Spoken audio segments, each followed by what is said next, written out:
দামোদর থেকে বালি চুরির কারণে ঘটে যাওয়া একটি বিপত্তির জন্য তৃণমূলকে দোষারোপ করছে বিজেপি। তাদের দাবি তৃণমূলের সদস্যরা চোর।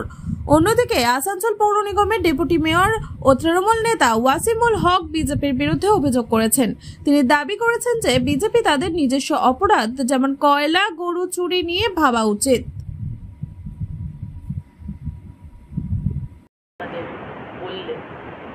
এবং গতকালও আমরা ওখানে গিয়েছিলাম। আজকে ব্রিজটা ভেঙে পড়লো। 52টা গ্রামে এই জল সাপ্লাই হয়, 4টে ব্লক, জামুরিয়া, রানীগঞ্জ, আসানসোল এবং আসানসোলের আরেকটা ব্লক। আমি ডিএম সাহেবের সাথে কথা বলেছি। ডিএম সাহেব বললেন যে আমার চিন্তা, আমার আশঙ্কা যে এই গরমের মধ্যে অলরেডি আমাদের এই জেলাতে কি অসম্ভব জলসংকট আপনারা জানেন।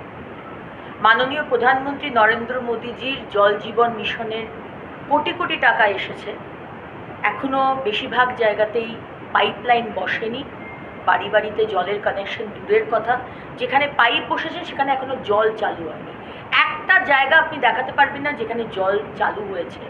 এত জলের সংকট, সেখানে আজকে এরকম একটি পয়েন্ট যেখান থেকে 52টি গ্রামে জল সাপ্লাই হচ্ছে, সেখানে মেনটেনেন্স নেই, ব্রিজটা ভেঙে পড়ল। এবং আসল যে কারণ, এটা আপনারা অলরেডি জানেন, শুনেছেন। পিএইচই আনঅফিশিয়ালি পিএইচই বলছে, এবং আমরাও কেউ ঘাসে মুখ দিয়ে চলি না, আমরা জানি যে কেন ব্রিজটা ভেঙে পড়েছে।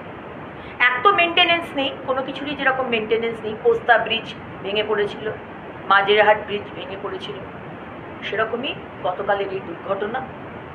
ভগবানের অশেষ কৃপা যে কারোর মৃত্যু হয়নি। কিন্তু আজকে প্রশ্নটা হলো যে ব্রিজটা ভেঙে পড়লো কেন?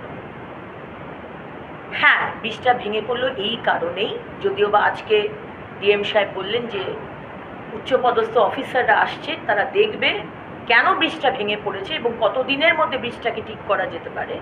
এবং ততদিন অবধি আমরা ট্যাঙ্কার দিয়ে এই 52টি গ্রামে আমরা জল সাপ্লাই করব। আমি প্রশ্ন করেছি, অতগুলো ট্যাঙ্কার কি আছে আপনাদের কাছে?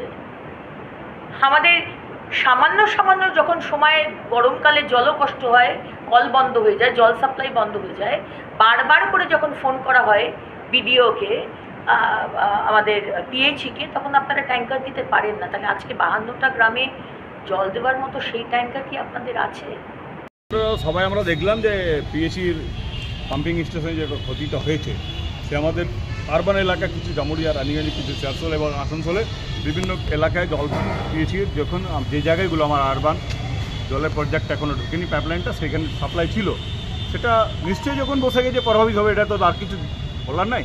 কিন্তু আমরা যতটা চেষ্টা করছি কর্পোরেশন থেকে ট্যাঙ্কার ফ্যাঙ্কার দিয়ে আপাতত আমরা সেই ঘাটতিগুলো মেটাপ করা, বা বিভিন্ন জায়গায় যদি কোনো পাইপলাইনের সঙ্গে কানেক্টেড করে এলাকাগুলোতে জল দেওয়া যায়, সেটা আমাদের কাল থেকে আলোচনার মধ্যে আছি। আজকেও আমাদের কর্পোরেশনের মিটিং চলছে, সেটা আমরা সমাধান। কয়েকটা ওয়ার্ডে